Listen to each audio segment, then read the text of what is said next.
Do you find yourself obsessively scanning social media and other websites for bad news? Well, it turns out this behavior has a name, and it's called doomscrolling. Doomscrolling starts with something as innocuous as reading a few bad articles, but ends with you falling into negative spirals due to a large amount of upsetting and depressing media you are exposed to.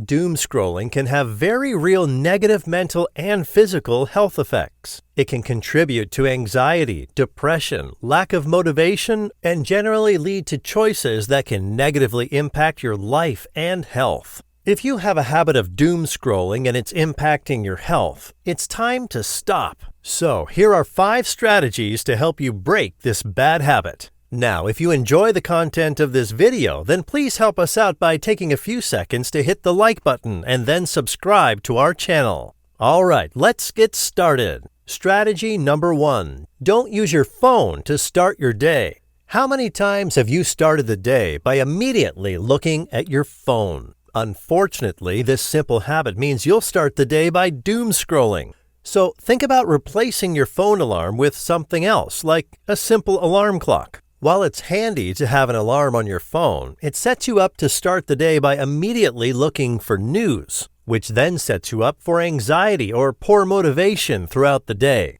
Generally speaking, starting your day with technology causes you to be less present with the world around you. You might ignore or be less communicative with your partner or spouse. It's like starting the day with a drug that saps your motivation and will. To learn more, check out our video about the 5 reasons to stop using your phone as an alarm clock. Strategy number 2. Set limits. Doomscrolling is a habit that can cost us hours of time where you get sucked into a rabbit hole of negative media. Why? Because that's how media is designed. Negative headlines and over-exaggerated and overblown negative language drive our emotions and hijack our attention. Media companies understand this perfectly well. These are huge businesses and understand that the more attention their articles bring in, the more revenue they earn. Unfortunately, due to this, there is an overrepresentation of negative stories in a lot of the big media channels, and the average person is paying for it with poorer mental health. To illustrate this point, the Pew Research Group analyzed 2 decades of media coverage and found the most commonly reported stories involved the following: war and terrorism, negative politics, man-made and natural disasters, bad weather, crime, and money. Think about it this way. If the information which acts as the raw materials for your impression of the world is all negative and bleak, are you going to feel positive or negative about your future? So, here is a 2-part strategy you can use to limit the information you consume. Number 1, set a time for 15 minutes of news and articles that you read about early in the morning. Number 2, use apps like Freedom, which are great tools to prevent distracting and clickbaity websites from hijacking your attention. Setting limits is all about reestablishing control of your own time and attention. Strategy number 3, avoid social media. Social media also understands that negative content drives engagement. Social media sites like Twitter, Facebook, TikTok, and Instagram leverage this to keep your attention on their site. And this can trigger a doom-scrolling session. Social media sites employ algorithms that they claim direct you to content it thinks you want more of. But this isn't really true. Most algorithms direct you to the content that keeps you on these social media sites, regardless of the impact it has on your mental health. Having a constant connection to it 24/7 from your phone is not good for your health and well-being. This is especially true for younger people. An eye-opening report by the Child Mind Institute stated the following: some experts worry that teens are more anxious and have lower self-esteem because of social media and texting. There are key differences to socializing online. Teens miss out on things like body language and facial expressions. This can lead to misunderstandings and hurt feelings. It can also make talking in person feel more intimidating. While there are control methods that you have to filter content, there is such a barrage of content on social media that it is all but impossible to curate perfectly to your needs. Here are some of the ways that you can mitigate some of the more negative effects of social media. Delete these apps from your phone. There are plenty of ways of remaining in contact with your friends. You can use Facebook Messenger and delete the Facebook homepage, or you can use WhatsApp to communicate.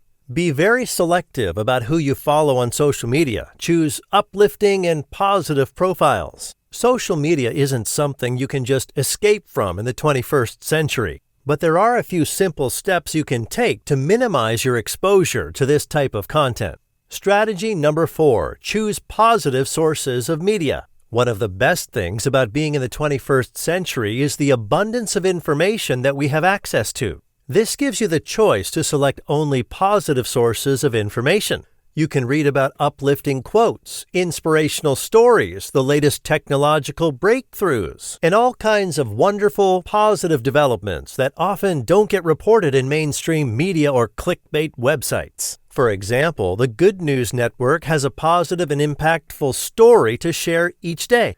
Here are a few examples of wonderful stories they have. Cancer treatments in Israel with a 90% success rate. An elderly person stopped a bank robbery with a few words and a hug. Revolutionary developments in clean car fuel. The advantages of conscious positive consumption of media, as opposed to the unconscious binging style of doomscrolling, are pronounced. Positive stories don't hijack your attention in a way negative stories do. You're in control. Positive and uplifting stories make us feel good about the world and our fellow humans. Positive stories inspire and motivate us to contribute. Negative stories make us feel helpless. To learn more, check out sources of positive and inspiring news apps like Goodable and Squirrel News. Strategy number 5, convince yourself not to doomscroll. Doomscrolling is a habit, and just like any habit, it is malleable to change. Sometimes the best way to break a bad habit is to make it less attractive. One way you can do this is by cultivating a negative attitude about it. For example, when you catch yourself doomscrolling, just tell yourself stop and go and do something else. This behavior builds associations in your mind and over time tells your subconscious that this is not a desired behavior. Another way you can make this behavior less attractive is by reading about the negative effects of doomscrolling. Look into some of the literature and understand for yourself why consuming negative media leads to anxiety and depression. When you're fully convinced that this habit is having a negative impact on your life, it becomes much easier to quit. That brings us to the end of our 5 strategies to stop doomscrolling. Make no mistake, doomscrolling is like a trickle that can become a torrent. A few negative stories here and there won't do much to affect your mental health, but when you have a large volume of negative information hitting your mind every day, the effects are completely different. So if you would like to replace doomscrolling with something positive, then watch our video about the 9-step process for building good habits.